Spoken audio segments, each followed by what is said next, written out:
Well, hey, I want to welcome everybody to a short podcast, and I have a special guest today, Barbara Purvis, a dear friend and a colleague who's got a lot of experience in early intervention, early identification, and referral for infants and toddlers with disabilities. And most recently, Barb has been working with the National Center on Deaf-Blindness and has led out on an initiative that's focused on finding infants and toddlers across the United States and supporting state deaf-blind projects with doing a better job in identifying children for services. So welcome, Barb, and please tell me a little bit about yourself and how you got started with this work. Well, thank you. It's great to be here. And I have been involved in early identification for quite a while, working in a Part C program as an early intervention provider. When I did that work, I really was drawn always to either the families or the children with the most significant challenges. And so without even realizing it, I was always working with children who had vision and hearing loss, combined vision and hearing loss, or deaf-blindness. I just knew they had a lot of challenges, and I also knew that it was important to get the right services and support in there for them, folks who could help me figure out the things that I couldn't figure out. Part of my work also involved specialized training to work in neonatal intensive care units. I provided developmental support along with the neonatal nurses, the NICU nurses, and the doctors, helping to improve developmental outcomes for these children when they left the hospital, teaching the nurses and the doctors some things that they could do at the hospital to make things better for the babies, and then also helping to transition them to a Part C program on their discharge. They could actually leave the hospital already with an IFST, which was a connection to an early intervention program. What I know about deaf-blindness actually came from workshops and trainings from the state deaf-blind project in the state that I lived in at that time. Mm-hmm. And then when I moved to another state, the opportunity opened up for the possibility of working at the National Center. And even though I don't have specific training as a teacher of the visually impaired or a teacher of the deaf hard of hearing, I did have the holistic approach and the experience to make sure that, we were able to find kids and get them the support that they needed. So I've been part of the National Center for the past 12 years, a little over 12 years, and it's been exciting to be able to be the person on the project that really has that background in infants and toddlers, the birth to 3 population, because it does take different strategies and different ways of dealing with families. Yes. That's what I've been able to bring to the project, and it's been exciting. Barb, I've heard you present. I've seen you present and use illustrations. I've seen you use examples and stories, even models to help convey the work that you've done with preemies. And I've seen the audience just sit rapt with attention as you tell them about the importance of really good support and intervention for the infants, but of course through the working with families. Can you share a story from your experiences in working with families that really is motivating to you, or that you found motivated the people that you worked with? Well, actually, there's probably a little thing that we could do, even though this is just audio. And when you talk about the impact that the whole preemie thing has, I have often asked people just to take their 2 hands and put them together and look down at your hands. Okay. The visual that I don't have right now, though, is a picture of a little preemie baby. But when you look at your hands, and if I show you that picture, that little baby would fit just cradled into your hands. It is a striking visual, but just even looking at your own hands right now would probably help some of that hit. And, then asking people whether they've ever been in an intensive care unit and thinking about the sounds that you hear in a hospital versus the womb. So we think about the womb versus the NICU environment and how to bring about that kind of peace and calm for a baby that they would experience in the room. So I think one of the things, one of the times when I was in the NICU, some NICUs will allow co-bedding when you have twin births, and they'll let the babies sleep together in the same isolette, because that's the way they would be in utero. They would be very close together. There was a time when I worked with the nurses a lot to help them think about how to position a child, and often in an isolette, if you've been in a NICU, the nurses will put the baby in the middle of the isolette, and then the baby just kind of scooches down into the corner. And a little later, they'll see the baby's all down the corner, and they think, oh, I need to move them back up to the middle, scooch, scooch, scooch. But really what's happening is that baby is searching out boundaries, because that, again, in utero they would have boundaries. So they're searching out those boundaries, and they find them on their own. And then sometimes, unfortunately, we work against all the work that they've done. But there was this one little baby, and I went into the NICU one time, and nurse had the baby all swaddled up, which is great, and nested, but he was sitting kind of upright. Oh. She had kind of cradled him in that little plastic dishpan that they have that they use for bathing and stuff and cleaning things. And she was like, she rushed over to me when I got there. She said, now wait. She said, don't freak out. She said, I have worked with this baby all the time, and I just keep trying different things, and when I put him in this position, he's quiet and he's calm and he's able to rest. Well, the mom came in a little bit later, and we were explaining to her too, because we didn't want her to freak out what was going on.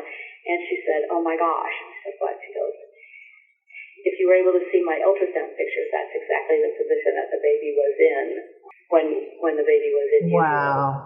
Wow. So just experiences that help you know that the babies are giving us signals. It's our job to figure out what it is that they're trying to tell us, and then help them so that they can develop. They need to rest. Their most important job when they're in the NICU is growing, and they have to be in a deep sleep state to do that. So helping them rest and grow, this nurse did a great job of figuring that out and reading that baby's signals. Wow, and it sounds like you did a great job in supporting her and in supporting the mother.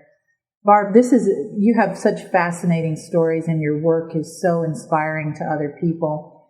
Could you talk a little bit now about how this work, this direct experience, has translated into this instrument that you've worked on with so many collaborators and partners?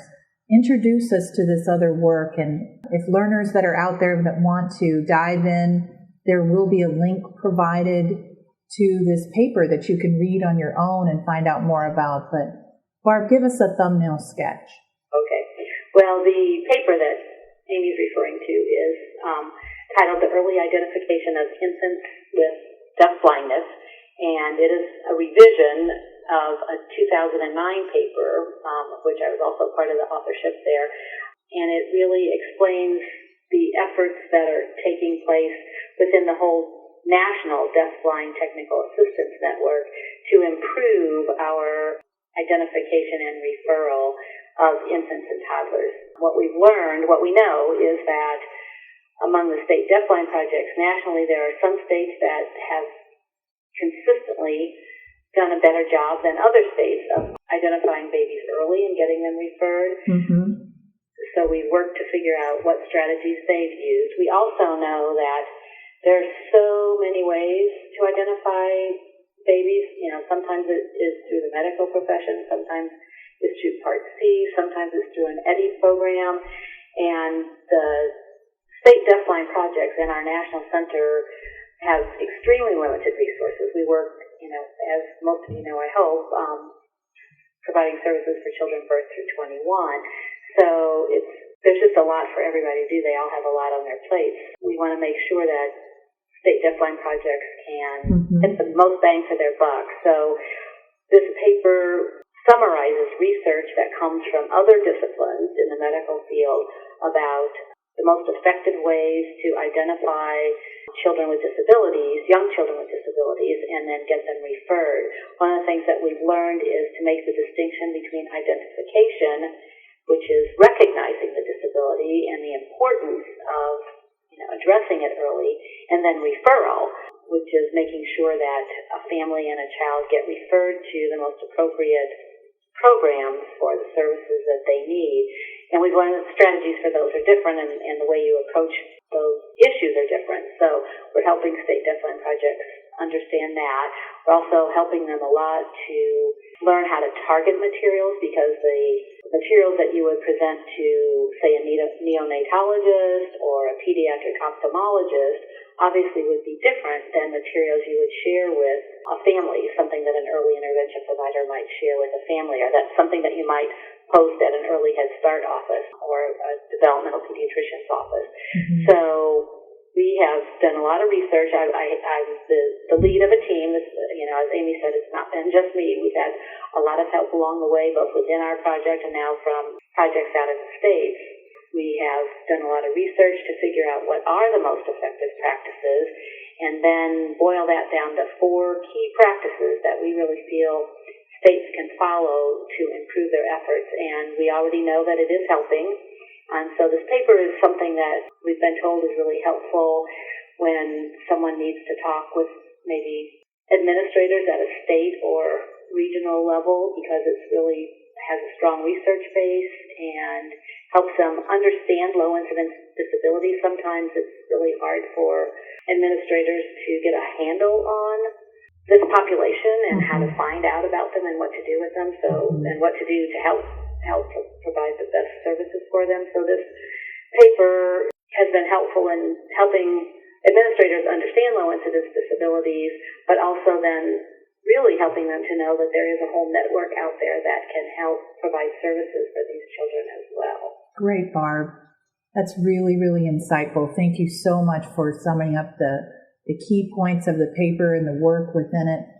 In closing, if there were any takeaways that you could offer, we hope that there will be some educators listening to this, some speech and language pathologists, and certainly family members of children who have multiple disabilities, but who also have sensory impairments and sensory losses from an early age.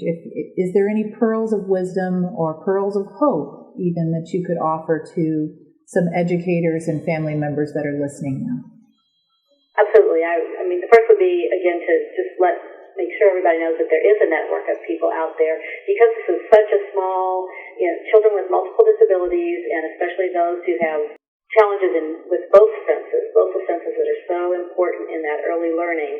Just knowing that there are people who do know what will work for these children, but because they're so few and far between, most people don't know who to call. And so just tuck away in the back of your mind that there is a network out there that can help.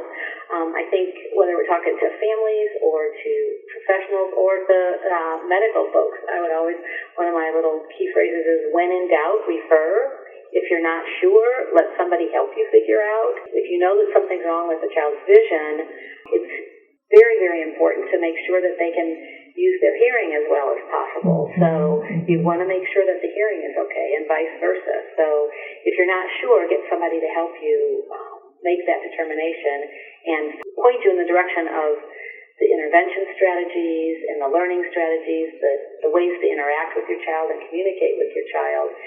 There are people who know how to help, who can give you the information you need to do that in the best way possible, so that you'll all reach the goals that you have for yourselves as families and as educators, and beautiful. Help the children be everything that they can be.